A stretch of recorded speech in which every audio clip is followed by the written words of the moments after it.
Hey everybody. So let me describe the situation, see if it rings any bells.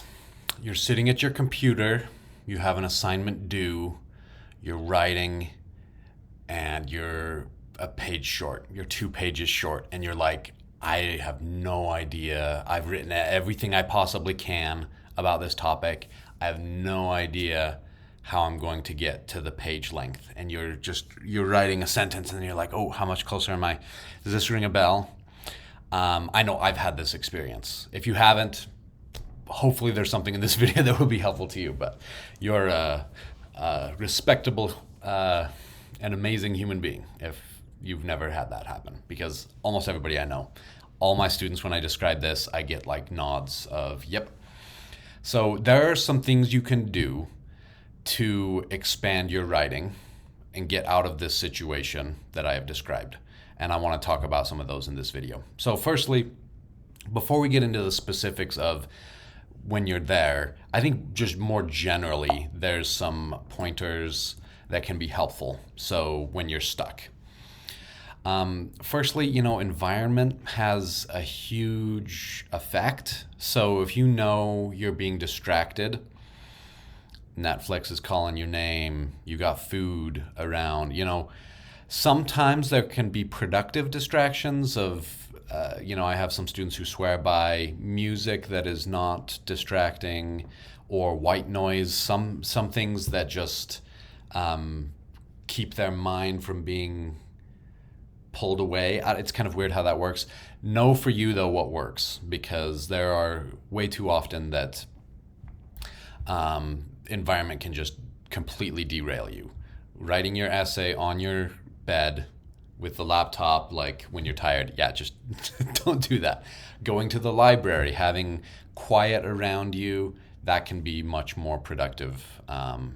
For me, I've found that. Getting advice from people, whoever trusted writer or people that, pretty much anybody.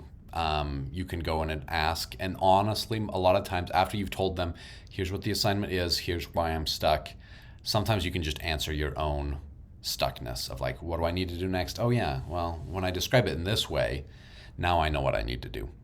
In particular, going to the writing center can be a great idea.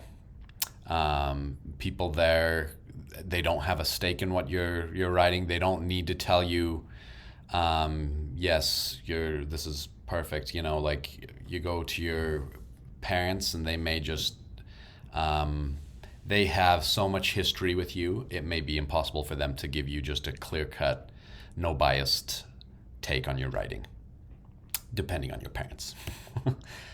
Reread the instruction sheet, then reread it again, because sometimes we drift, and if you're stuck, that might be your subconscious telling you, you're not really on point here. You've drifted from what the instructions are. And so getting a clearer view on, okay, what am I really supposed to be doing here? Am I doing that? Can be a great way to make sure that you're on the point on there. Reading it out loud, also just by verbalizing it, can make you realize some things. Taking a break can be productive. But that has the assumption that you have started with enough time so that you can do that. If you start the night before, you don't have the option of taking a break. If you start 2 weeks in advance, you're going to have to take a break because you have way more time than you need. There is also a difference between taking a productive break. I'm going to go out for a walk, clear my mind. I'm going to have a shower and think deeply while I'm in the shower. I'm going to give this a couple days. That's different than just, I can't face this. I have to numb my feelings of insecurity through ice cream and Netflix, and then the essay will magically write itself. No, it will not write itself. You need to get to the point of like, okay, it's okay, I'm struggling. Professor Samuelson made a whole video about this, assuming that I would struggle, and so it's fine that I'm struggling. How can I'm going to go exercise. I'm going to go, do something to reboot. Okay, before I get into this, I have a visual that I would like to share that I think is interesting. So this is called the scale of the universe. Um, Hopefully, I don't make anybody dizzy. Basically, how it works though is you can scroll out. Here's a human, and then there's all kinds of other things. We're scrolling out. We're scrolling out. We've gotten to, okay, here's the Large Hadron Collider compared to comets, meteors, mountains, states, neutron stars. So we're zooming out. Notice how it just keeps going, keeps going, keeps going. Wow, Minecraft world is on par with Neptune. That's pretty sweet. Did not know that. If you're getting dizzy, yeah, that's because this moves so fluidly from the human scale out to the giant. It gets so big that it's like impossible for the human mind to comprehend. If I were to zoom out further than that, it's like I can't even wrap my mind around this. Not even helpful. But the same is true if I zoom in. So we got a basketball. Okay, yeah, I know a basketball. I got that. Ooh, a hummingbird. Yep, I've seen those. Earthworm, shrew, microwave wavelength. That's a little abstract for me. Yeah, ants. I've seen those. A hair, skin cells. Okay, now we're getting into, yeah, this is a little abstract. We're getting pretty far into, anyway, notice how far this is going. We're down to DNA. I could keep going, and it just gets, okay, if you get dizzy, close your eyes, because I'm about to zoom into uranium nucleus, different quarks, top quarks. Oh, here we go. Here we go. Now, down, down, down. The Planck length, quantum foam. I believe at one point it's like anything smaller than this has not actually been confirmed scientifically. Where is that comment? Anyway, you get the point. The reason I give this example is I firmly believe anything that you're asked to write about, you could, in theory, write a book about it. So you're asked to write a 5-page paper, you could write a 500-page book about that topic. All it takes is changing your scope, changing the scale that you're dealing with. You've gotten to the earthworm scale, the matchstick scale, and you're like, wow, that is so zoomed in. But there is a whole bottom that doesn't exist, except for in your mind, where you could zoom into the ant scale, the width of a human hair scale, and you just focus in to a point where you could write way more. The difference is being able to wrap your mind around, okay, like for the 5-page length, I'm at 3 pages. How do I bump it up just enough to get to that 5-page length, get that depth that I need? Here are the ways specifically of doing that, expanding, getting things in. So number 1, adding a scene, an in-depth zoom in where you're adding a creative tactile, here's